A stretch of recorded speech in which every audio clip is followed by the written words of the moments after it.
Bonjour à tous et bienvenue dans Chronique d'en haut. Si vous reconnaissez ce chalet, c'est que vous suivez assidûment la série télévisée de France 3, Alex Hugo. Une série tournée dans des décors naturels somptueux. Et quel décor, puisque les producteurs ont choisi la vallée de la Clarée dans le Briançonnais comme site principal pour les aventures incarnées par Samuel Le Bihan. L'occasion pour nous de redécouvrir cette perle des Alpes du Sud, Chronique d'en haut, dans la vallée de la Clarée. C'est parti.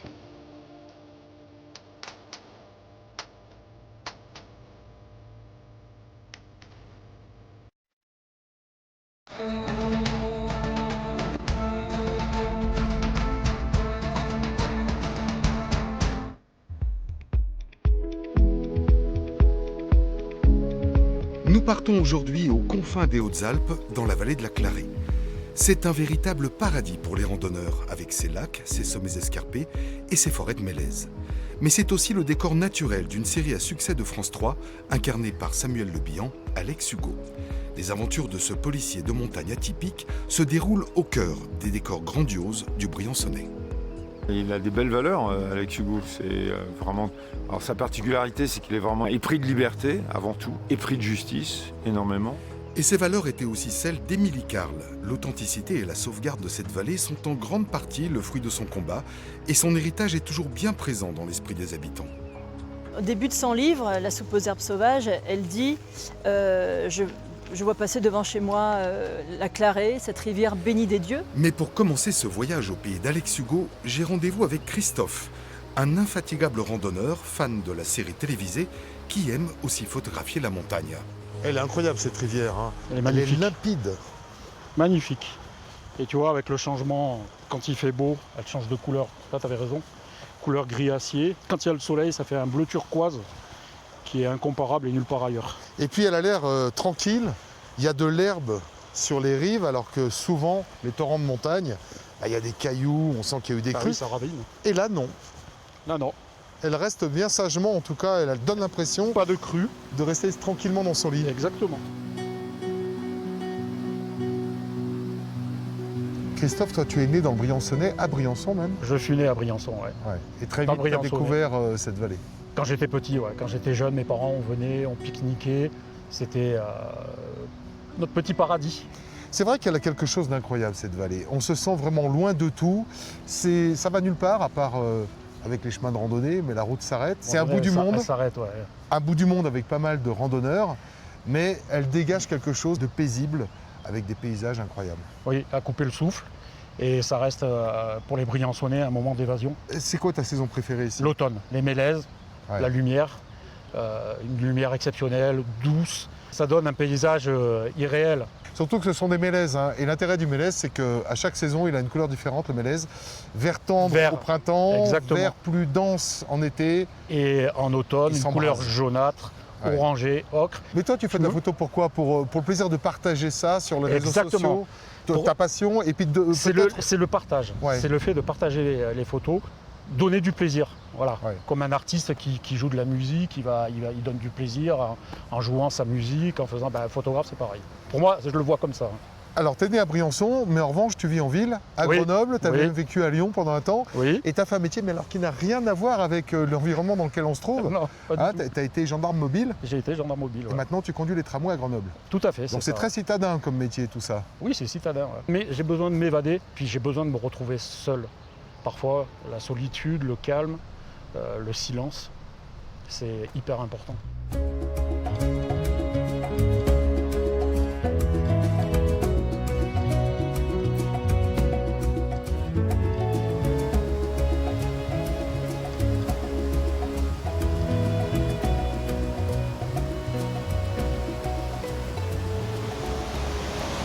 Impressionnant, hein. Ah, vraiment impressionnant, il y a Il y a du beaucoup débit, d'eau. hein.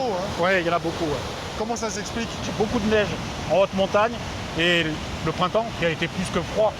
D'où maintenant les lacs qui sont dégelés depuis très peu, 15 Ouais. jours, 3 semaines, ça fait depuis peu hein, quand même. Et donc toute Ça, l'eau c'est contenue exceptionnel, hein. dans les montagnes se libère Se maintenant. déverse, voilà, Et là, dans il y a la Clarée. particulièrement beaucoup de Il y en a débit. beaucoup, ouais. Toi qui viens souvent, l'été, l'automne, ça n'a rien à voir. L'automne, c'est, allez, 10 fois moins. Je ne vais pas dire un filet parce que j'exagérerai, mais c'est beaucoup moins. Ouais. Beaucoup moins. Il y a moins de débit. Et regarde, un brumisateur. Ah, là, on est en train de se prendre une douche.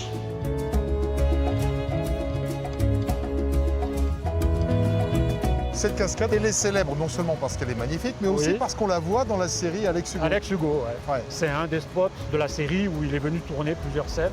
Voilà. Voilà.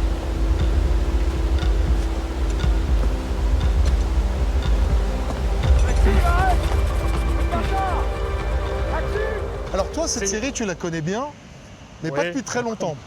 Non, Au départ, tu savais pas ce que par c'était. hasard. Et puis tu t'es retrouvé figurant. Ouais, explique-moi. C'est un Briançonnais qui m'a parlé, comme je faisais de la photo, il m'a dit mais tu connais pas la série Alex Hugo? J'ai dit Alex Hugo, bah non, ça me parle pas. Il m'a dit tu regardes sur France TV, c'est une série avec Samuel Le Bihan qui parle de montagne, qui parle de nature, de paysage. Tout n'est pas tourné dans la vallée de Nevache. Non, Il y en loin a de là. du côté de Servières, du côté de la Grave. C'est un peu le, dans le le, nord des dans le Hautes-Alpes. Grand Briançonnais. Et ici, principalement, il tourne quand même beaucoup de scènes dans la vallée de la Clarée, parce qu'il a quand même Sa maison. sa maison. Et tu l'as regardé l'épisode? Oui. Et ouais. tu t'es dit, ah, c'est Regardez, enregistré, je les enregistre tous. Et l'autre endroit qu'on connaît bien, c'est Laval. Le plan Laval, Ouais. là où il y a les chalets de Laval. Ouais. On va voir? Allez, Allez. on est parti.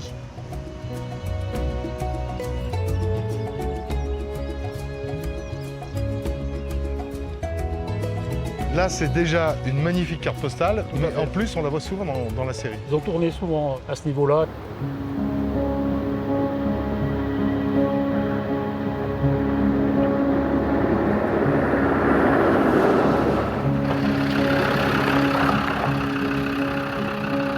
Alors, le pic des Cerfs, c'est celui C'est qu'on celui voit avec la Qui neige est tout encore en enneigé, haut, ouais, c'est à plus haut. 3096 mètres. Et puis là-bas, les deux pointes L'aiguille qu'on noire. voit, c'est l'aiguille noire qui marque la frontière avec la Savoie Voilà, tout et à la fait vallée vert. de la Maurienne. Et quand on voit ce décor, on comprend pourquoi la série Alex Hugo s'en est inspirée et pourquoi la montagne est l'un des personnages principaux du film.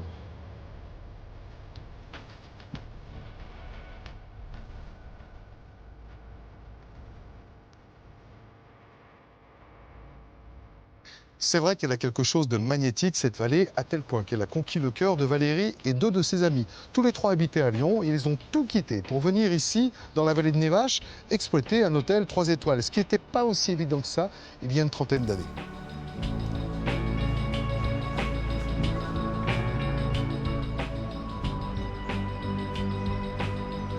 Bonjour Valérie, Bonjour Laurent, bienvenue. Tiens, ben on va s'asseoir sur la terrasse. c'est vraiment un bel endroit ici. Hein. Bah oui, on est bien à Nevache. Vas-y, je t'en prie. Valérie, pour toi, la vallée de Nevache, c'est à la fois une histoire d'amitié et une histoire d'amour. J'ai découvert cette vallée la première fois, j'avais 20 ans. Et ce jour-là, je me suis dit, je suis en train de voir l'idée que j'ai du paradis. Avec cette rivière, par rapport à toutes les autres rivières que je connaissais, tu as l'herbe qui descend Exactement. jusque dans l'eau. Et en fait, Ouais. c'est ça, vraiment. Voilà. Au milieu coule une rivière. Puis j'ai rencontré un couple d'amis, Agnès et Didier. On était amoureux de la montagne tous les trois. Et on avait la volonté, on avait envie de quitter Lyon, de changer de métier. Créer un hôtel plutôt haut de gamme dans un endroit qui n'est pas réputé non plus pour attirer une clientèle UP, c'était un sacré pari aussi. Alors qu'est-ce qui a changé? Pourquoi ça a marché finalement? Nous, notre clientèle, c'est une clientèle qui est extrêmement simple, qui veulent la montagne, qui veulent marcher, qui veulent découvrir. 30 ans après, ton changement de vie entre Lyon J'ai et puis... jamais regretté. T'as jamais regretté, c'est une Jamais réussite une totale. seconde. Le fait que la série à succès Alex Hugo soit tournée dans cette vallée de Nevache, est-ce que ça a changé quelque chose pour les habitants ou même pour les commerçants? Pas spécialement pour les habitants, mais c'est vrai que nous, on demande toujours à nos clients comment est-ce qu'ils nous ont connus. Depuis quelques années, beaucoup nous disent qu'ils ont découvert par la série Alex Hugo et qu'ils ont cherché sur Internet où est Lusagne. Bon, ils se sont rendus compte que Lusagne Ouais, n'existait pas. C'est compliqué à Et en trouver. faisant des recherches, ils se sont rendus compte que beaucoup de paysages découverts pendant les épisodes ont été tournés à Nevache, dans la vallée de la Clarée. Et quand tu la regardes, la série, est-ce que toi, tu reconnais les lieux? En fait, le jeu, c'est ça. Alors là, c'est où on cherche. Ah ben oui, c'est le chalet machin. Ah ben oui, c'est à tel endroit, à tel hameau. Et parfois, tu te dis qu'il n'y a aucune logique dans l'itinéraire, c'est-à-dire qu'il passe d'un endroit qui se trouve là à un autre endroit dans le plan d'après qui se Complet. trouve là-bas. Complet. En fait, c'est drôle, des fois, ils sont dans un chalet en Haute-Vallée. Et puis il dit, bon, ben, je descends à Marseille. Et en fait, il prend la route qui monte au fond de la vallée, en cul-de-sac. Ça, c'est assez amusant. Quand on connaît, oui. Mais il y a quand même quelque chose de préservé dans cette vallée, alors qu'il y a une forte pression touristique, y compris dans les Hautes-Alpes. On n'est pas très loin de Montgenèvre ou de Serre-Chevalier. Alors pourquoi ici, il n'y a pas de station de ski, alors qu'il y avait tout ce qu'il fallait à l'époque pour en faire une? Il s'est créé une association dans les années 70-80. La présidente de cette association s'appelait Émilie Carle, qui est une figure vraiment de la vallée de la Clarée.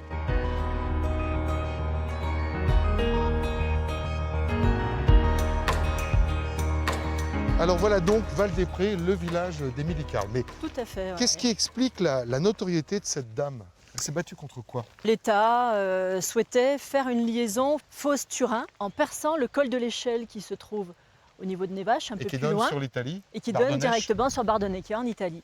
Ouais. Et en fait, là où nous sommes, toute cette vallée aurait été une voie rapide. Et ça, c'était dans les années 60. 70. Elle était contre évidemment ce projet, comme la plupart des habitants de la vallée.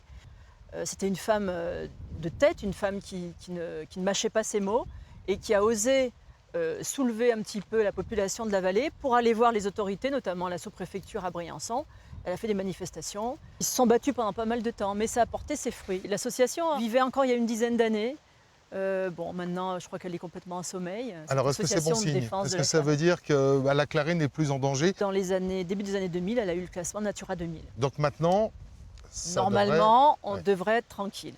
Alors il y a eu ce projet de liaison routière avec l'Italie. Et puis, quand on voit le site de montagne, on se dit que dans les années 60-70, où la création de stations de ski était à la mode, on a bien dû avoir des projets pour ici aussi. Où il voulait créer une station de ski dans la haute vallée de la Clarée, plus une station de ski dans la vallée étroite, Qui est juste derrière. juste derrière les montagnes. Donc Émilie Carle s'est battue contre ça aussi. Tout à fait. Elle avait sa vallée chevillée au corps, elle voulait qu'elle reste dans cet état un peu sauvage. Tout à fait. Elle a raconté tout ça dans un livre, Émilie Carle. Oui, donc elle a écrit sa biographie, La soupe aux herbes sauvages. Elle parle de cette fameuse association qu'elle a montée pour défendre la Clarée. C'est un d'ailleurs, best-seller. Elle était passée chez Bernard Pivot d'ailleurs à l'époque.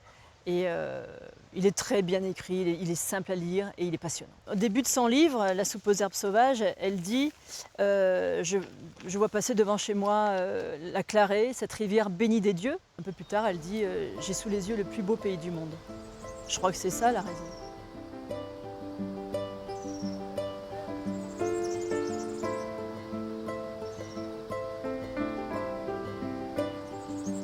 Alors on a de la chance parce que pendant qu'on est nous en tournage dans la vallée de la Clarée, les équipes de France Télé Studios sont justement en train d'enregistrer un des épisodes d'Alex Hugo. Ici, dans ce fameux village de Lusagne, qui n'existe pas. En fait, on est à Val-des-Prés, sur la commune de Névache. Et je vois que tous les comédiens sont en place, alors on va se faire tout petit et on va regarder comment ça se passe. Je te propose d'appuyer ton dossier si jamais tu voulais faire une demande de réintégration à Marseille. À intégrer ce cirque. T'as vu ce que ça fait dans la tête? Je suis trop bien ici, moi. J'ai trouvé mon paradis.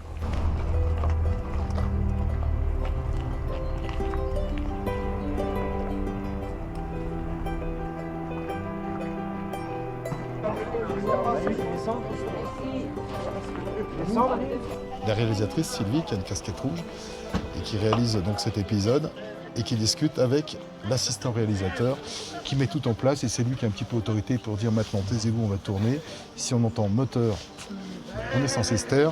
Pour l'instant, c'est de la mise en place, des répétitions. On essaye avec une caméra, on attend 2 secondes. Tony, mais qu'est-ce que t'attends? J'ai déjà tenté, mais il m'a fermé la porte au nez. Mais alors? Fais attention, t'es en train de te fabriquer des regrets là. Fabien, le fait de tourner dans un milieu de montagne comme ça, Oui. qu'est-ce que ça change dans un tournage? Ce que j'ai remarqué moi après 10 ans d'Alex Hugo, c'est que ce soit les techniciens ou les comédiens qui viennent sur cette série, il y a un point commun entre tout le monde, c'est l'humilité. Parce que la montagne, je vais être un peu vulgaire quoi, t'as beau péter plus haut que ton cul, tu seras toujours à moins 3 ou moins 4000 des sommets. Donc il y a un moment donné où ça t'impose en fait l'humilité parce que les décors sont tellement grandioses. Et j'ai même envie de te dire que sur cette série, l'acteur principal, bon bien sûr c'est Sam, mais c'est aussi la montagne. C'est une équipe qui vit ici, dans un fond de vallée, du côté de Névache ou du côté Tout de à fait, Briançon. tout à fait. Et ça crée des liens aussi, parce que le samedi, le week-end... On sort, on voit des gens, on commence à avoir des affinités avec des commerçants, avec des brasseurs, avec des restaurateurs. Bien sûr, on a notre petite vie à nous, en fait. C'est comme si on déplaçait notre maison, en fait, ici, quoi. Ouais. Mais ça fait quand même un peu vivre le village aussi, parce qu'il y a plein de gens qui viennent voir, il y a non pas le tournage, mais les lieux du tournage. Les lieux du tournage, il y a pas mal de gens du coin qui viennent et qui connaissent. Et qui connaissent aussi parfois les l'incohérence, tu vois, quand tu descends de col de l'Isoire et que tu te retrouves à Briançon en 3 minutes. Mais ça leur plaît, ça, en fait. De se dire, ou alors de se dire, je revois un lieu que j'ai vu. Ah putain, là, j'y suis allé. Ah ben là, on devrait y aller. Donc, et il y a aussi des gens de l'extérieur. Et tu aimais la montagne avant de découvrir cet univers-là? Oui, mais moi je suis plutôt Alpes du Nord, plutôt Pralognan-la-Vanoise, comme je suis lyonnais. Je connaissais pas trop les Alpes du Sud et j'habite dans le Sud maintenant, mais j'avais un petit a priori parce que j'adore skier. Et ici, ça me faisait toujours délirer quand le perchman il disait allez, bonne journée. Hein. Et j'avais vraiment l'impression d'être dans le Midi, quoi. Ouais, c'est ça sent un peu les olives et le pastis. Ça sent encore un peu les olives et le pastis. Et le genépi et la raclette aussi. C'est un mélange. Voilà, c'est un petit mélange. Bon, je te laisse travailler parce qu'il va falloir retourner. Non, c'est bon. Ah, c'est bon. Oui, on peut rester. Merci à toi. Merci. Ciao. Pour réaliser un film, il faut rassembler une équipe de passionnés. C'est ce qu'a fait Delphine, la productrice d'Alex Hugo. Les valeurs véhiculées par ce policier, épris de justice et de nature, correspondaient aux siennes, et la montagne en tant que décor s'est imposée comme une évidence. Delphine, c'est quoi la genèse d'Alex Hugo ? Alors la jeunesse d'Alex Hugo, c'est la lecture d'un roman qui s'appelle La mort et la belle vie, un roman américain écrit par Richard Hugo. Et c'était l'histoire d'un grand flic des villes qui, n'en pouvant plus de la violence urbaine, décide de s'installer dans le Montana comme shérif adjoint. Je lis le livre, je me dis tiens, est-ce qu'on pourrait adapter ça dans le paysage français? Je trouve 2 scénaristes formidables, Nico Taquian et Franck Tilliès, et on adapte ce roman dans un contexte français. Donc, le personnage devient Alex Hugo, un flic marseillais qui décide de s'installer en montagne, loin de Marseille, parce qu'il ne supporte plus les tensions et la violence urbaine. Il a des belles valeurs, Alex Hugo. C'est vraiment. Alors sa particularité, c'est qu'il est vraiment épris de liberté avant tout, épris de justice énormément. C'est quelqu'un de courageux, c'est quelqu'un de loyal. C'est des valeurs qu'on aimerait tous atteindre, et puis de temps en temps on est obligé de faire des compromis dans la vie, mais c'est quelqu'un de très élevé dans la pureté de ses valeurs. Le seul problème, c'est que c'est tellement élevé qu'il en vient à se désocialiser. Est-ce que ça s'est vraiment imposé tout de suite, le Briançonnais? Ce qui s'est imposé, c'est les Hautes-Alpes, puisqu'on tournait avec les équipes de Marseille, donc il fallait qu'on soit plutôt dans le sud.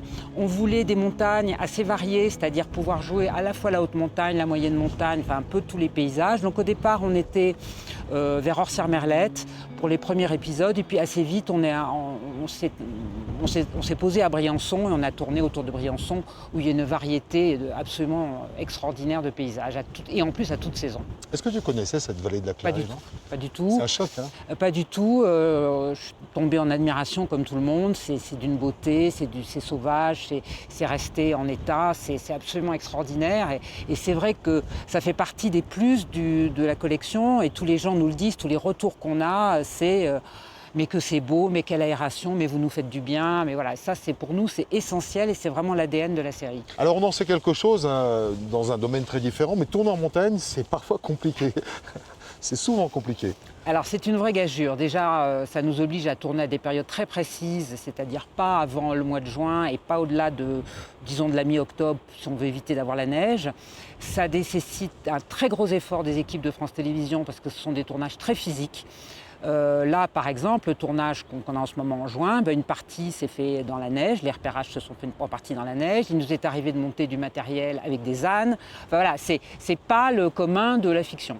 Ça s'explique comment, le succès incroyable de cette série? D'abord, il y a beaucoup de travail. Il y a beaucoup de travail à l'écriture, il y a beaucoup de travail à la réalisation. Et puis, il y a une alchimie qui s'est créée avec des histoires très fortes, souvent des histoires assez contemporaines.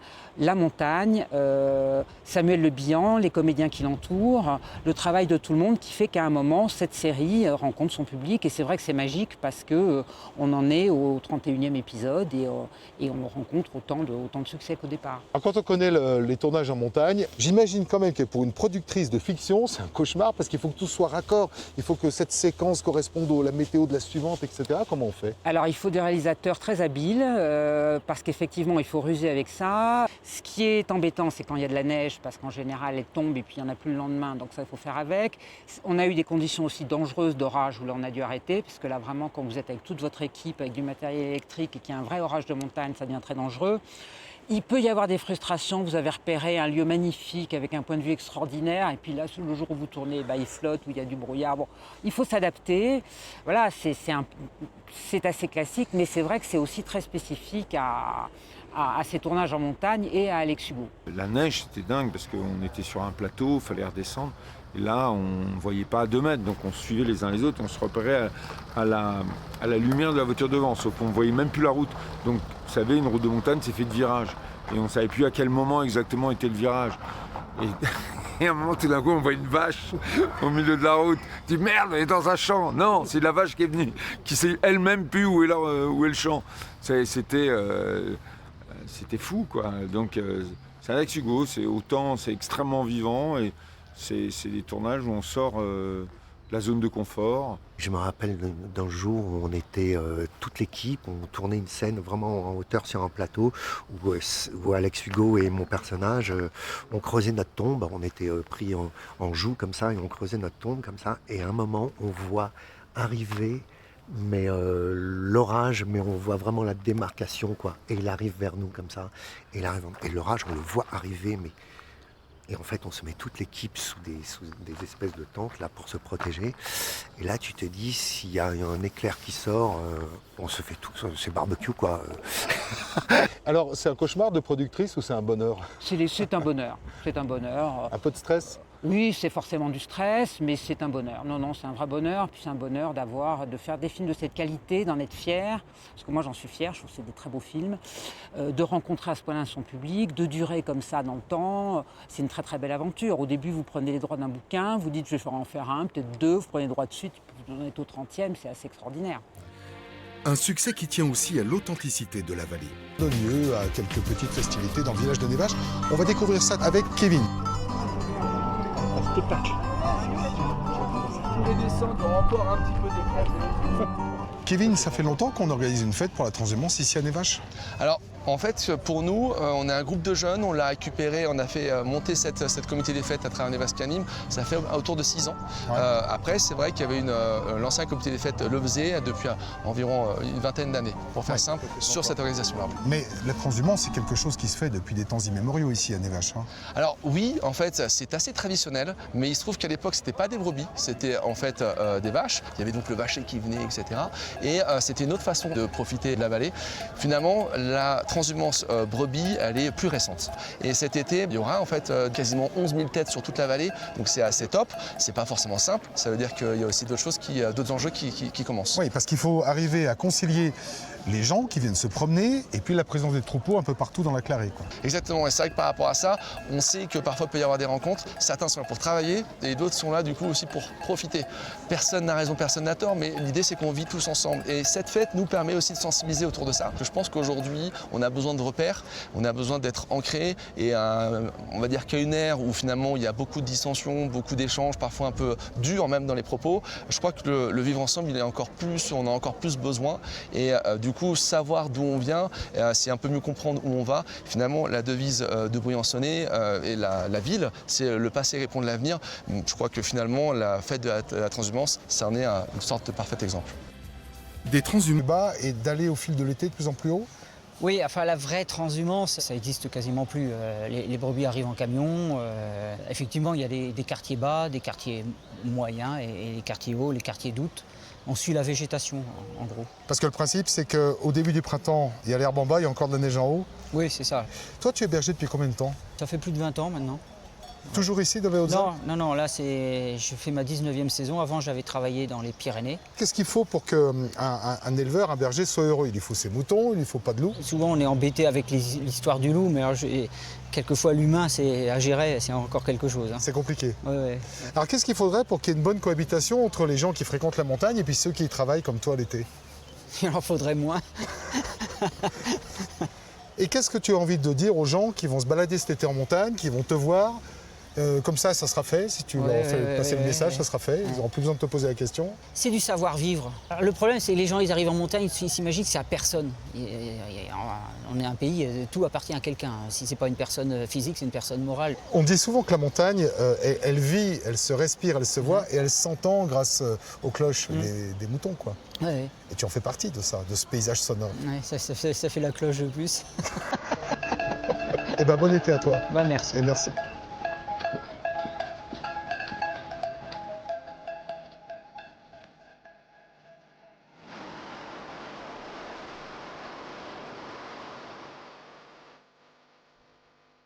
Voilà, cette émission est terminée. Alors, si vous avez envie de découvrir cette belle région, sachez qu'il existe un chemin de grande randonnée qui s'appelle le Tour du Mont-Tabor, à cheval entre la Savoie, la vallée de la Maurienne, et puis les Hautes-Alpes, la vallée de la Clarée, et juste à côté, la vallée étroite. On se retrouve, si vous le souhaitez, sur les réseaux sociaux pour discuter avec l'ensemble de l'équipe. Et quant à moi, je vous souhaite une excellente semaine à tous. Sans être un petit peu grossier, t'as beau péter ton cul comme lui, tu seras toujours à 3000 mètres. Je crois pas du tout. Tu seras toujours en dessous des 3 ou 4000 mètres d'altitude. Ça, par contre, c'est n'importe quoi.